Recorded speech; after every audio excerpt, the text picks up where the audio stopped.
मैं पूछना चाहूंगी माननीय गृह मंत्री से कि अब ये सारे बिल हो गए, ये पास भी हो जाएंगे, कब जम्मू और कश्मीर में चुनाव होगा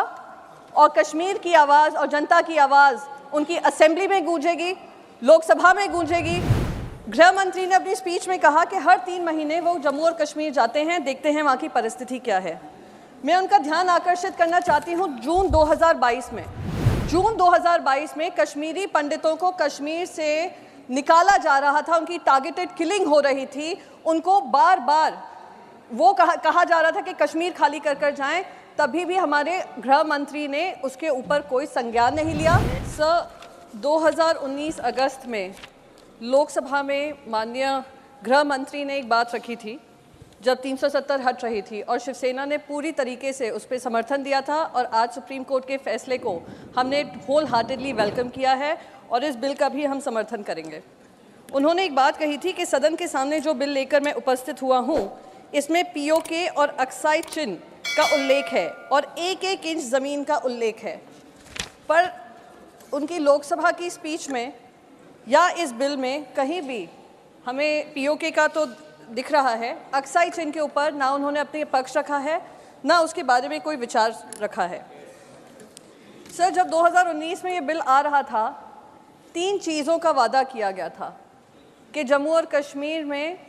पीस बहाल होगा, आतंकी हमले ख़त्म होंगे। दूसरा कहा था जल्द से जल्द स्टेटहुड मिलेगा, चुनाव होंगे, जैसे ही पीस बहाल होगा स्टेटहुड भी वापस आएगा और चुनाव भी होंगे।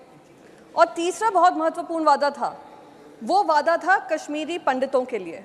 कि कश्मीरी पंडित वापस कश्मीर जा सकेंगे और उनको पूरी सहूलियत दी जाएगी, सहायता दी जाएगी। सर, मैं उस पार्टी से आती हूँ कि जब 1989 में उनका पलायन हो रहा था, नरसंहार हो रहा था, जेनोसाइड हो रहा था, तो हमारे पार्टी के लीडर वंदनीय हिंदू हृदय सम्राट श्री बाला साहेब ठाकरे जी ने महाराष्ट्र में उनके लिए 2% रिजर्वेशन की थी सीट्स का, जैसे उनकी एजुकेशन किसी तरीके से प्रभावित ना हो। और आज तक हमारी लड़ाई जारी है कि कश्मीर में उनको वापस आना चाहिए, कश्मीर में लौटना चाहिए। गृह मंत्री ने अपनी स्पीच में कहा कि हर 3 महीने वो जम्मू और कश्मीर जाते हैं, देखते हैं वहाँ की परिस्थिति क्या है। मैं उनका ध्यान आकर्षित करना चाहती हूँ जून 2022 में एक पिक्चर रिलीज़ हुई थी, कश्मीरी फाइल्स। पूरी राजनीति हुई उस पर, पूरा उसको समर्थन दिया गया, टैक्स फ्री की गई, सब किया गया। पर वहीं पर जून 2022 में कश्मीरी पंडितों को कश्मीर से निकाला जा रहा था, उनकी टारगेटेड किलिंग हो रही थी, उनको बार बार वो कहा जा रहा था कि कश्मीर खाली कर कर जाएं, तभी भी हमारे गृह मंत्री ने उसके ऊपर कोई संज्ञान नहीं लिया, ना उसके ऊपर कोई ट्वीट किया होगा, ना प्रधानमंत्री नरेंद्र मोदी जी ने उसके बारे में किसी तरीके की ट्वीट की होगी, जैसे मणिपुर में हो रहा है। कश्मीरी पंडितों के बारे में पूरा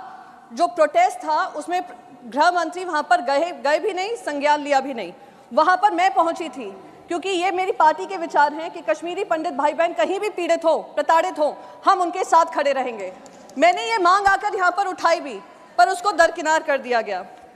मैं बस यहाँ पर ये कहना चाहूँगी, आखिरी में समय कम है सर, मैं बस ये कहना चाहूँगी सर, आई नो मैं ज़्यादा समय नहीं लूँगी, अब वो चेयर पे बैठने का अनुभव मुझे भी मिल गया है, सो आई बी मोर कॉन्शियस। लास्ट चीज़ मैं ये कहना चाहूँगी, जो बिल में कहा गया है कि 2 सीट्स रिज़र्व की जाएंगी उन कश्मीरी पंडित भाई बहनों के लिए जिनका वहाँ से पलायन हुआ। मैं पूछना चाहूँगी, जो वहाँ पर रुके हुए हैं, इतने नरसंहार के बाद भी उन्होंने कश्मीर को नहीं छोड़ा, उनको एडिक्वेट रिप्रेजेंटेशन असेंबली में मिलेगा या नहीं मिलेगा। और last but not the least, मैं पूछना चाहूँगी माननीय गृह मंत्री से कि अब ये सारे बिल हो गए, ये पास भी हो जाएंगे, कब जम्मू और कश्मीर में चुनाव होगा और कश्मीर की आवाज़ और जनता की आवाज़ उनकी असेंबली में गूंजेगी, लोकसभा में गूंजेगी और राज्यसभा में गूंजेगी, not through nominated MP but through an MP selected by the MLAs in.